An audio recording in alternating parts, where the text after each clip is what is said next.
बिस्मिल्लाहिर्रहमानिर्रहीम। दो बड़े ही अहम सवाल किए गए हैं।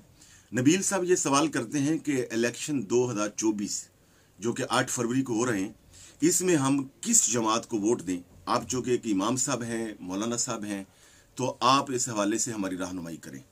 दूसरा सवाल वकार साहब करते हैं कि क्या किसी मस्जिद के इमाम साहब के साथ अगर कोई सियासी इख्तलाफ हो, यानी इमाम साहब जो है वो किसी एक सियासी जमात को अगर सपोर्ट करते हैं और जो उसकी इंतज़ामिया है या नमाजी हैं, क्या इस बिना पर कि वो सियासी हमारा मुखालिफ है या उसका एक सियासी नुक्ता नज़र है जो कि हमारे साथ नहीं मिलता, तो क्या इस बिना पर उसको मनसब इमामत से हटाया जा सकता है? क्या उसके साथ अगर हमारा सियासी इख्तलाफ है तो क्या उसके पीछे हमारी नमाज हो जाएगी?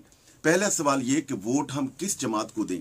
इस सिलसिला में मैं 3 हदीस मुबारक आपके सामने रखता हूं। आप इन हदीस मुबारक की रोशनी में एक उसूली मौक़िफ़ आपके सामने रख दूंगा, आप उसकी रोशनी में अपना फैसला कर सकते हैं। सबसे पहले यह हदीस मुबारक जो कि बुखारी शरीफ की है और हदीस नंबर 3455 है कि प्यारे आका करीम सल्लल्लाहु अलैहि वसल्लम ने इरशाद फरमाया, कानत बनु इसराइला तसूसुहुमुल अंबिया कुल्लमा हलका नबियुन खलफहु नबियुन व इन्नहु ला नबिय्य बादा व सयकूनु खुलफाउ फयक्सिरूना। बुखारी शरीफ की इस रवायत में हुज़ूर नबी पाक ने इरशाद फरमाते हैं कि जो बनी इसराइल के अंबिया थे, हर नबी अपनी जगह पर वो एक सियासतदान था। वो मुल्क का उस दौर की जो रियासत थी या निज़ाम हुकूमत था, वो उसको चलाने वाला था। जब एक नबी अल्लाह को प्यारे हो जाते, पर्दा फरमा जाते, विसाल कर जाते, तो उनके बाद दूसरे नबी उनकी जगह पर आकर वो मनसब संभाल लेते। फरमाया मेरे बाद जो कि अब कोई नबी नहीं आएगा, अल्लाह रब्बुल आलमीन ने मुझे ताज ख़त्म नबूवत अता कर दिया है। अब मेरे बाद नबी तो नहीं आएंगे, मगर मेरे बाद मेरे खुलफा होंगे, यानी वो जो खुलफा हैं वो अंबिया कराम के नक्शे कदम पर चलने वाले होंगे। दूसरी हदीस मुबारक समात कीजिए। हज़रत अबू हुरैरा रज़ी अल्लाह तआला अन्हु से मरवी है कि सरकार दो आलम सल्लल्लाहु अलैहि वसल्लम से पूछा गया कि या रसूलल्लाह सल्लल्लाहु अलैहि वसल्लम क़यामत कब आएगी?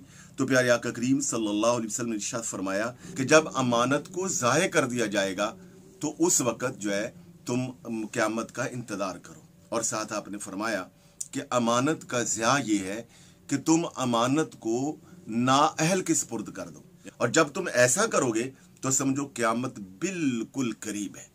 एक हदीस मुबारक ये भी है कि नबी अलैहिस्सलातु वस्सलाम ने इरशाद फरमाया कि जो मोमिन है वो एक सुराख से 2 मरतबा नहीं डसा जाता, यानी वो बार बार धोखा नहीं खाता।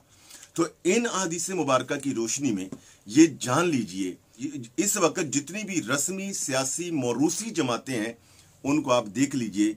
किसी ने 30 साल हुकूमत की है, किसी ने 20 साल हुकूमत की है, और मुख्तलिफ सूबों में इनकी किसी न किसी तरह हुकूमत रही है, और किसी ने 3 साल भी की है। तो अब तक इन हुक्मरानों ने क्या हमारे लिए किया है? इन्होंने मुल्क के अंदर क्या महंगाई ख़त्म कर दी है? क्या अमन कायम कर दिया है? क्या जो सिस्टम है उसको बड़ा मजबूत कर दिया है? मुल्क कौम के हवाले से इनकी खिदमात आप सब के सामने हैं।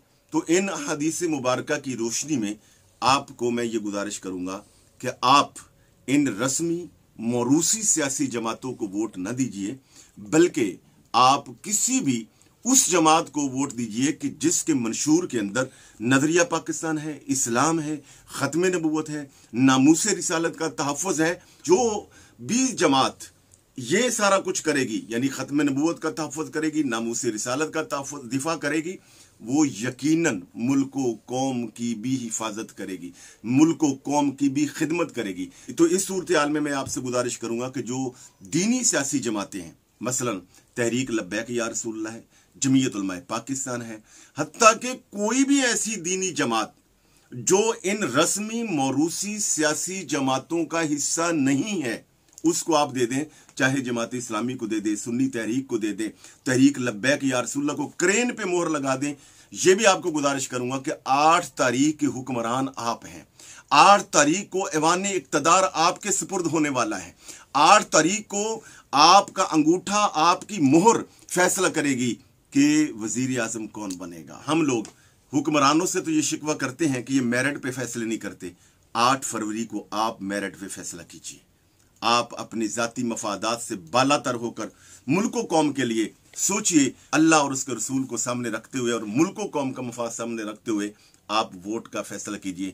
और तीसरा ये सवाल जो किया गया था कि अगर इमाम साहब के साथ सियासी इख्तलाफ हो तो क्या उसके पीछे नमाज पढ़ी जा सकती? जी बिल्कुल पढ़ी जा सकती। इमाम के पीछे सिर्फ उस सूरत में नमाज ना पढ़ने के इख्तलाफ किया जा सकता है जब यकीनी तौर पर पता चल जाए कि इमाम के खुदा न खास्ता या अकायद जो बिगड़ चुके हैं या वो किसी गुनाह कबीरा का इर्तकाब उसने कर लिया है और वो तौबा भी नहीं कर रहा, तो फिर आप उसके पीछे नमाज ना पढ़ें।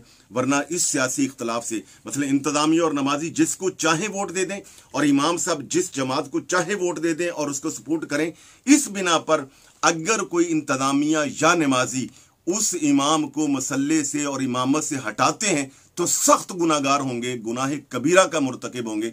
ऐसी गलती नहीं करनी चाहिए।